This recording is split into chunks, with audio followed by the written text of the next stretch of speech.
बिस्मिल्लाहिर्रहमानिर्रहीम।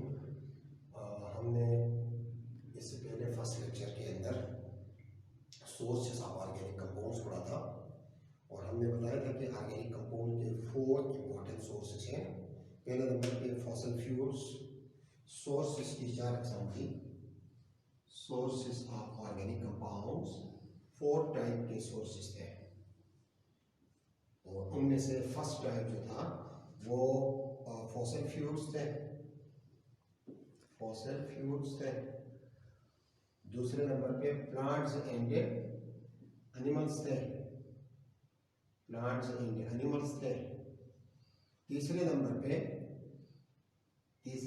पे हमारे पास सिंथेटिक ऑर्गेनिक कंपाउंड्स थे और चौथे नंबर पे फर्मेंटेशन। ये 4 इंपॉर्टेंट सोर्सेस थे ऑर्गेनिक कंपाउंड के। फर्मेंटेशन ऑर्गेनिक कंपाउंड के 4 इंपॉर्टेंट सोर्सेस थे: fossil fuels, plants and animals, synthetic organic compounds और फर्मेंटेशन। तो उनमें से पहले नंबर पे हमने फॉसिल फ्यूल्स पढ़ा था। फॉसिल फ्यूल्स में कोल, पेट्रोलियम और नेचुरल गैस। इसमें मजीद कोल, पेट्रोलियम और नेचुरल गैस ये 3 चीजें हमने डिस्कस की थी। तो पहले नंबर पे फॉसिल फ्यूल था, उसके अंदर ये 3 किस्म के फॉसिल फ्यूल। कोल जो है वो बहुत बड़े नंबर पे large number of organic compound का सोर्स है। Petroleum large number of organic compound का सोर्स है और नेचुरल गैस भी large number of organic compound का इंपॉर्टेंट सोर्स है। आज हम पढ़ना चाहते हैं प्लांट्स एंड एनिमल्स। देखें, large number of organic compounds have been isolated from plants and animals. बड़े नंबर पे बड़ी तादाद में ऑर्गेनिक कंपाउंड्स प्लांट्स और एनिमल्स से हासिल किया जाता है यूजिंग यूजफुल सिंथेटिक मेथड। मखसूस किस्म के सिंथेटिक मेथड को इस्तेमाल करके प्लांट्स और एनिमल्स से बहुत बड़ी तादाद में ऑर्गेनिक कंपाउंड्स हासिल कर सकते हैं। फॉर एग्जांपल वो कौन से ऑर्गेनिक कंपाउंड हैं? पहले नंबर पे हम बताते हैं कार्बोहाइड्रेट्स, मुख्तलिफ अक़साम के कार्बोहाइड्रेट्स। ठीक है जी, कार्बोहाइड्रेट मिसाल के तौर पे शुगर्स हो गए, स्टार्चेस हो गए, सेलुलोज हो गया, etc। ये सारे के सारे कार्बोहाइड्रेट्स हैं जो प्लांट से हासिल। शुगर जो है वो प्लांट से हासिल किया जाता है, स्टार्च जो है वो प्लांट से हासिल किए जाते हैं, सेलुलोज जो है which is the main component of cell wall of the plants, plant के सेल वॉल का मेन कंपोनेंट है। तो शुगर, स्टार्च और सेलुलोज से बड़ी तादाद में ऑर्गेनिक कंपाउंड्स हासिल किए जाते हैं। गोया हम ये कह सकते हैं कि कार्बोहाइड्रेट्स यानी शुगर, स्टार्च और सेलुलोज ये इंपॉर्टेंट ऑर्गेनिक कंपाउंड है जो प्लांट से हासिल किए जाते हैं। दूसरे नंबर पे प्रोटीन्स हैं। अब प्रोटीन में कौन से प्रोटीन्स हैं? हम मुख्तलिफ अक़साम के प्रोटीन्स के नाम लेते हैं। सिल्क एक प्रोटीन है, अच्छा जी, वूल प्रोटीन है, अच्छा मसल्स प्रोटीन है, ठीक है, कैसीन प्रोटीन है, एल्ब्यूमिन प्रोटीन है, etc। ये मुख्तलिफ अक़साम के प्रोटीन्स हैं जो अमूमन एनिमल सोर्सेज से हासिल किए जाते हैं।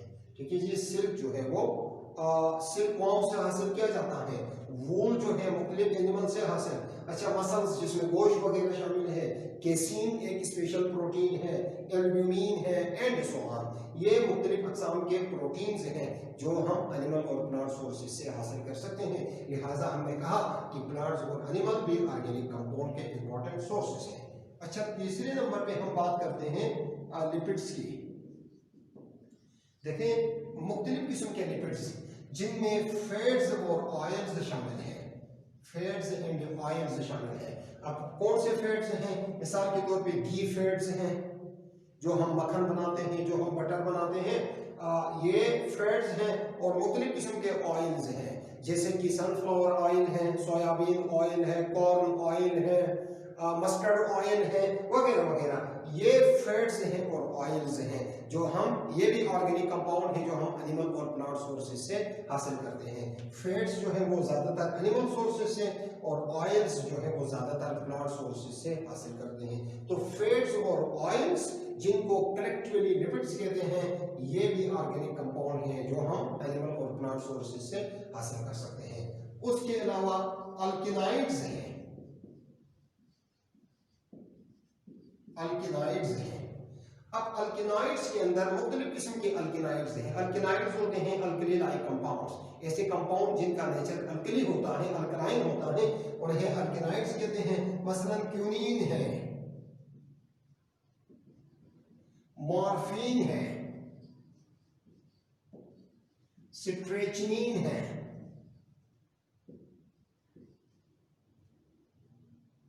सिट्रेचनिन है, वगैरह वगैरह।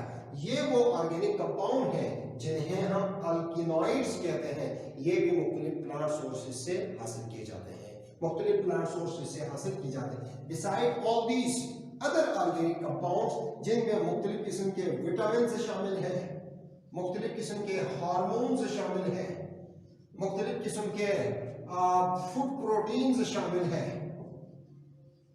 मुख्तलिफ किस्म के जो है एंटीबायोटिक्स हैं, वगैरह वगैरह। ये तमाम ऑर्गेनिक कंपाउंड हैं जो एनिमल और प्लांट सोर्सेज से हासिल किए जाते हैं। तो गोया we can say that plants and animals are also rich sources of large number of organic compounds because various types of the organic compounds like different types of carbohydrates, different types of proteins, different types of lipids, different types of alkaloids and different types of vitamins, hormones, food proteins, antibiotics, etc. have been isolated from animal and plant sources using specific isolation method. मखसूस किस्म के isolation method की मदद से हम ये तमाम के तमाम ऑर्गेनिक कंपाउंड्स हैं जो एनिमल और प्लांट सोर्सेज से हासिल कर सकते हैं। तो हमारा टॉपिक है सोर्सेस ऑफ ऑर्गेनिक कंपाउंड। तो ऑर्गेनिक कंपाउंड का पहला सोर्स तो फॉसिल फ्यूल्स था और दूसरा सोर्स प्लांट्स और एनिमल है। हमने देखा कि प्लांट्स और एनिमल से large number of organic compound जिनमें मुख्तलिफ कार्बोहाइड्रेट, जिनमें मुख्तलिफ प्रोटीन, जिनमें मुख्तलिफ लिपिड्स, जिनमें मुख्तलिफ अल्कलॉइड्स वगैरह वगैरह शामिल है।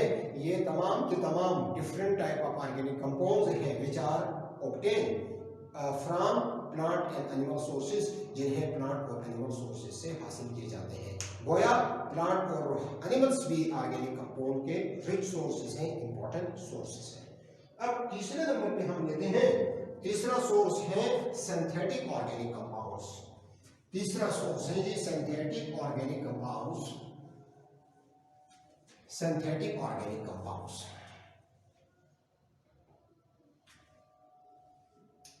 तीसरे नंबर पे है सिंथेटिक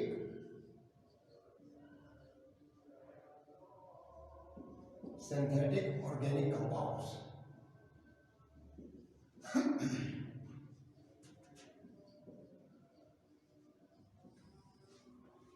सिंथेटिक ऑर्गेनिक कंपाउंड देखिए बड़ी तादाद में बहुत सारे कंपाउंड्स ऑर्गेनिक कंपाउंड वो हैं जो हम नेचुरल सोर्सेज से हासिल करते हैं, लेकिन बहुत बड़ी तादाद में ऑर्गेनिक कंपाउंड्स वो हैं जो जिनको हम सिंथेटिक कहते हैं, जिनको मैन मेड कहते हैं, जिनको इंसान खुद बनाता है।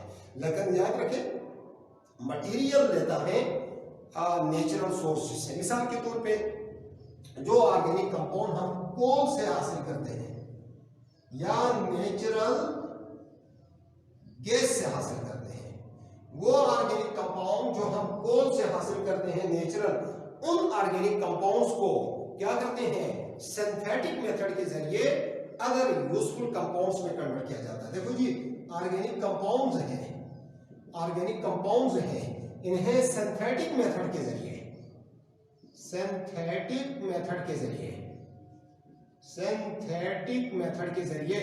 अदर यूजफुल कंपाउंड्स में कन्वर्ट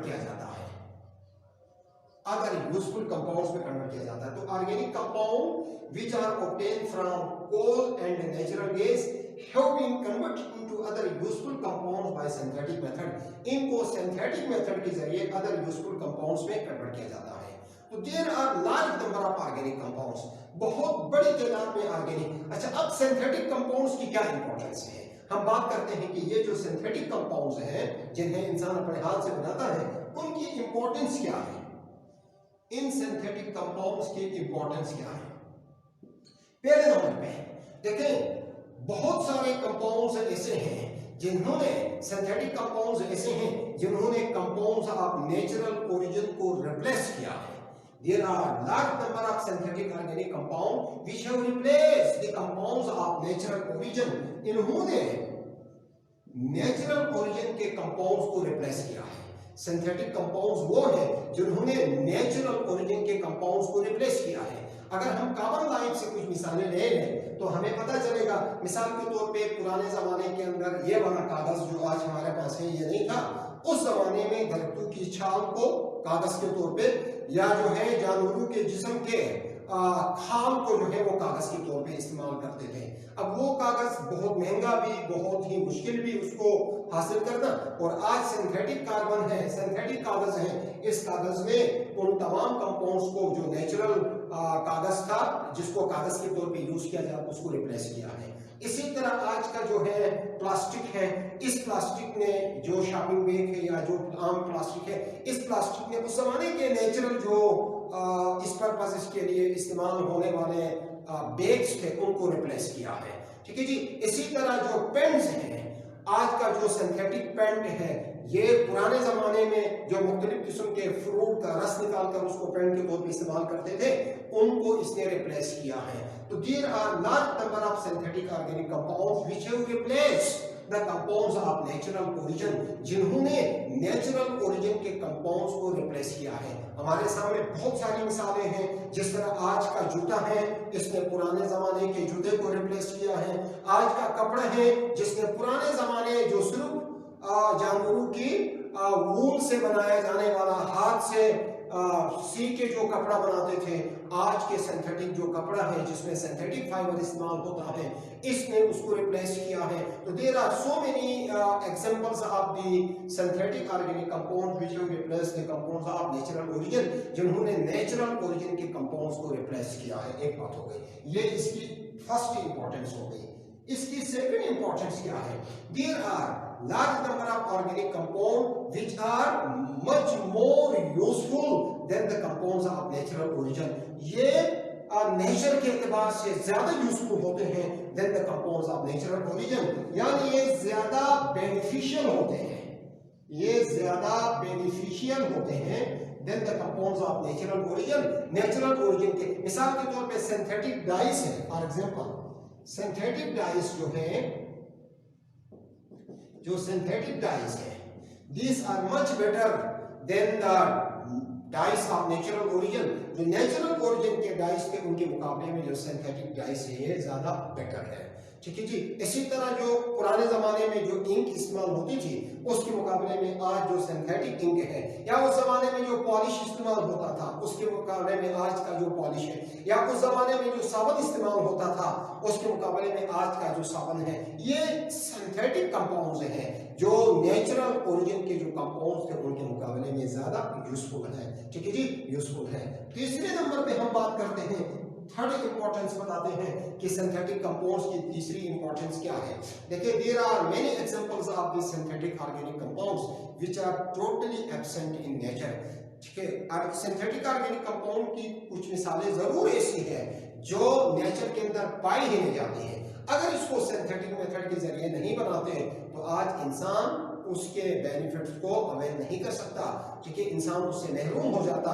तो बहुत सारे कंपाउंड्स हैं, मिसाल के तौर पे जो सिंथेटिक ईथर्स हैं, ठीक है जी, इसी तरह मुख्तलिफ किस्म के जो है ग्लाइकोल है, ये ऐसे कंपाउंड्स हैं जो नेचर के अंदर पाया ही नहीं जाता है। ठीक है जी। अब अगर सिंथेटिक मेथड के जरिए नहीं बनाते तो इंसान इनके बेनिफिट को अवेल नहीं कर सकता। तो ये है जी सिंथेटिक ऑर्गेनिक कंपाउंड है। मैं एक बार फिर बता दूंगा कि what are synthetic organic compounds. देखें, सिंथेटिक ऑर्गेनिक कंपाउंड जिनको मेन मेड कंपाउंड्स कहते हैं, the organic compounds which are obtained from coal and natural gas have been converted into other useful compounds by synthetic method. इनको synthetic method के जरिए other useful compounds में convert किया जाता है। अब ये जो सिंथेटिक ऑर्गेनिक कंपाउंड्स हैं इनकी इंपॉर्टेंस क्या है? इनकी इंपॉर्टेंस ये है जी कि सिंथेटिक ऑर्गेनिक कंपाउंड्स के तीन किस्म की इंपॉर्टेंस हमने बताया है कि they have replaced the compounds of natural origin.